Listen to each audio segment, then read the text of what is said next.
Imagine waking up one day to find you can't even get to your own cabin. Sounds crazy, right?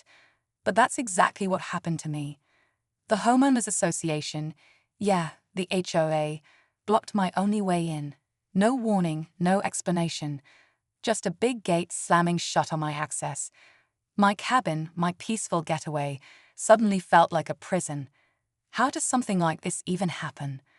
And why would they do that to someone who's just trying to enjoy their property? I never expected a place meant for rest to turn into a battleground.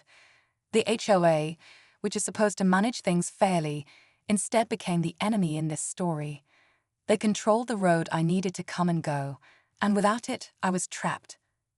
What made it worse was how they didn't seem to care about how it affected me.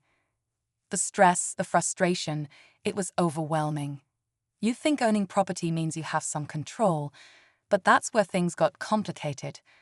When the HOA has the power to block your access, what can you do? This isn't just a story about a road or a gate. It's about standing up when the system feels stacked against you and finding a way to fight back legally. Because I wasn't about to lose my cabin without a fight. I started digging into the rules, the laws, everything I could find to protect my right to get in and out. And what I discovered changed everything. But here's the twist. I didn't just get my access back the usual way. No, I took a bold step that shocked the HOA and turned the whole thing upside down. What exactly did I do? Well, that's where the story really begins. Stay with me, because in the next part, I'll tell you how I legally shut down their only road out, and what happened next might surprise you. So, here's some background you need to know to really get why this whole thing blew up the way it did. The cabin isn't just any place to me. It's been in my family for years. It's where I escape from the noise of everyday life, where I recharge and find peace. When I bought it, I knew it was inside an HOA community, which meant there were rules to follow. But I never imagined those rules would turn into weapons against me. The HOA claimed the road leading to my cabin wasn't actually public, but private property under their control. That was their excuse for blocking my access. But the problem? I had legal documents showing I had rights to that road. Trying to talk to the HOA was like hitting a brick wall. Emails ignored, meetings cancelled, and when I finally got FaceTime with the board, it felt more like an interrogation than a discussion. They said the road was unsafe, claimed liability issues, and insisted my cabin was non-compliant with some vague rules. But honestly, it felt like they were just trying to push me out, maybe to force me to sell, or to make a point that no one could challenge their authority. I knew I couldn't just sit back and let this slide. Losing access meant losing everything: the value of the cabin, my ability to visit, and more than that, my peace of mind. So I started digging deeper into the HOA bylaws, county laws, and property rights. I spent late nights poring over documents, talking to lawyers, and trying to find any loophole or legal leverage. That's when I stumbled on something unexpected, an overlooked easement and some municipal codes that the HOA was ignoring. It was like finding a secret weapon, but using it wasn't going to be easy. The HOA had a lot of influence and resources, and I was just one person standing up to a well-oiled machine. The tension kept building as I prepared to make my move. What happened next was risky, and honestly, I wasn't sure if I was ready for the fallout. But I couldn't back down now. The next steps I took not only challenged the HOA's control, but flipped the whole situation on its head. Stay tuned, because this story is far from over. As I got deeper into this fight, I realized the conflict wasn't just about a road or my cabin anymore.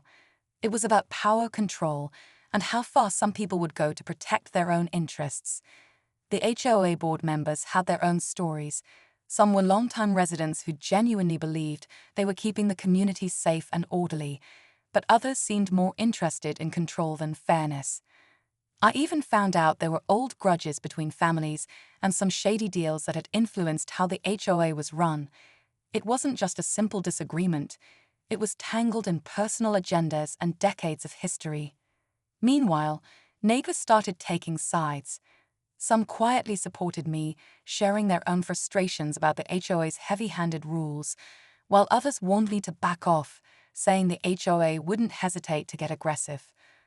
One neighbor, who I thought would be an ally, suddenly distanced themselves after a tense conversation. Turns out, they had ties to some of the board members. I felt isolated but more determined. The more I fought, the more the HOA dug in their heels. At the same time, there were rumors about upcoming community meetings where the board planned to introduce new restrictions that would make it even harder for cabin owners like me. I knew those meetings could decide the future of the entire area, but they weren't exactly open and transparent. Getting in meant battling bureaucracy and red tape, and the board was well prepared to stonewall anyone who questioned them. To complicate things, I started getting strange messages, anonymous warnings to drop the fight, vague hints about potential legal action against me, and even some veiled threats. It was unsettling, but I wasn't ready to give up. My lawyer warned me to be cautious, but also said the law was on my side if I played it smart. Behind the scenes, I was planning a move that would shake up the entire community's dynamics. It wasn't just about reopening my road, it was about making sure the HOA couldn't control everything with no accountability. The tension was mounting on all sides, and I knew the next moves would be risky. What would happen if I pushed too hard? Or if the HOA pushed back even harder? The stakes were high, and the outcome was far from certain. The real battle was just beginning. Things were reaching a boiling point. Every day felt like walking on thin ice, not knowing if the HOA would strike next or if I'd finally find a way to break through their wall of control. The tension in the neighborhood was palpable. I noticed more cars parked near the gate, people watching, waiting for something to happen. Friends who had been quiet before started reaching out, some with advice, others just to check in and offer support. But there was also a growing feeling of unease. This wasn't just a local disagreement anymore. It felt like a full-blown showdown. I was preparing for the upcoming community meeting that the HOA had announced last minute. Rumor had it they planned to vote on new road restrictions that would make access even harder, possibly permanent. I spent hours rehearsing what I'd say, gathering evidence, and making sure every legal document was in order. My lawyer was by my side, warning me this could get ugly. The HOA had deep pockets and connections, and they weren't afraid to use them. They'd already hinted at filing injunctions, and there were whispers of lawsuits aimed at me personally. Meanwhile, the anonymous warnings kept coming, cryptic texts, a note slipped under my door, even a rock thrown through my mailbox. It was clear some people wanted me to back down, but I refused to be intimidated. The cabin wasn't just property, it was my refuge, my right. I knew what was at stake wasn't just about one road. It was about setting a precedent for everyone in the community. If the HOA got away with this, it could happen to anyone. The night before the meeting, I found myself standing at the locked gate, staring down at the padlock and chain that had kept me out for weeks. I thought about everything I'd risked, the fights, the threats, the stress. Was I ready for the battle ahead? Could I actually change the course of things? As the sun set behind the trees, I felt a mix of fear and determination. Tomorrow wasn't just another meeting. It was the moment when everything could change. And whatever happened next, it was going to shake this quiet little community to its core. Just when I thought things couldn't get any more intense, the plot thickened in a way I never saw coming. The day after that tense community meeting, I received a letter, not from the HOA this time, but from the county. Apparently, during my research, I'd stumbled onto something far bigger. The county was launching an investigation into the HOA's management practices. It seems some residents had finally filed formal complaints about the way the HOA was handling roads, property access, and even finances. Suddenly, the battle wasn't just between me and the HOA board. It was becoming a legal and political mess that involved local government.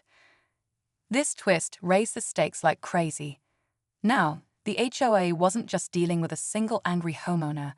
They were under scrutiny from officials who could actually force changes or impose penalties. But instead of backing down, the HOA doubled down.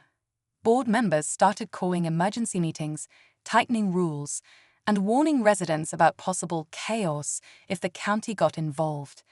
They even tried to push through new bylaws that would make it harder for anyone to challenge their authority in the future. At the same time, I started hearing about private meetings behind closed doors, HOA lawyers strategizing ways to discredit me, threatening to drag this out in court for years. Friends who had supported me began to worry openly, telling me to be careful. The anonymous threats didn't stop either, growing more direct and unsettling. It was clear the HOA was fighting dirty, using every tool they had to protect their power. I found myself caught in a storm that was bigger than just getting access to my cabin. It was about exposing a system that had been quietly controlling this community for too long. The tension was electric, neighbors divided, officials watching closely, and me, standing in the middle, ready to push forward even if it meant risking everything. The next move could change everything, but I knew it wouldn't be easy. The fight was far from over, and whatever happened next was going to test how far I was willing to go. The day everything came to a head was like nothing I'd ever experienced before.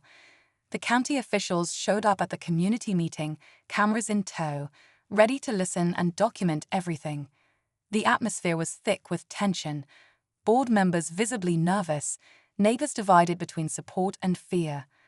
When I stood up to speak, laying out the evidence of the HOA's unlawful road blockade and the overlooked easements, it felt like all the months of frustration and late nights had led to this moment. The county's investigation backed up everything I said. They confirmed the HOA had no legal right to block my access, and their attempt to enforce new, stricter rules was invalid. The board had to back down. The gate was unlocked, and I finally drove my truck through the road that was rightfully mine. It felt surreal, like a victory not just for me, but for everyone who had been living under the HOA's heavy hand. The community was buzzing, some celebrating the win, others still unsure what this would mean for their future. But just as relief began to settle in, the final twist hit. A few days later, I received an unexpected call from one of the HOA board members, not an enemy, but someone who had quietly supported me all along. They confessed there was one more secret that HOA had been hiding. The road I fought so hard to reopen was actually slated for development. The county had plans to widen it and build new housing, which could change the whole character of the community forever. Suddenly, the battle wasn't just about access anymore. It was about protecting the very soul of the cabin and the neighborhood I loved. Winning the right to use the road meant facing a new fight, one that could impact every homeowner in ways none of us had imagined. So here I am, standing at the crossroads again, with my cabin accessible but the future uncertain. This story isn't over. If anything, it's just getting started. And whatever happens next, I'll be ready to fight for what matters most. After the shock of the development plans, I took a step back to really think about what I wanted. Winning back my road access was a huge victory, but it also opened my eyes to how fragile this whole community was. The quiet cabin retreat I had loved could soon be surrounded by construction and change that might take away the peace I fought so hard to protect. It made me realize that standing up for your rights is about more than just one battle. It's about staying involved and making sure your voice is heard long after the fight seems over. I connected with neighbors who felt the same way, and together, we started attending county meetings and voicing concerns about the development. Some people were scared, others hopeful, but what mattered was that we weren't silent anymore. The HOA's grip had weakened, but now it was time to build something better: transparency, fairness, and real community involvement. That, I think, is the biggest lesson I learned through this whole ordeal. It's easy to feel powerless when systems seem stacked against you, but taking a stand, even when it's scary, can change the game. As for my cabin, I'm back enjoying it fully again, with the gate unlocked and the road open, but I stay aware that the peace I have now isn't guaranteed forever. This experience taught me the value of knowing your rights, doing your homework, and not letting fear stop you from fighting for what's right.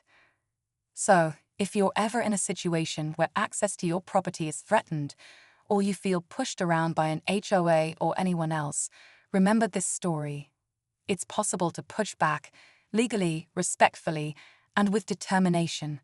Sometimes the biggest battles lead to the strongest victories, and sometimes they reveal even bigger fights ahead. But standing up is always worth it. Thank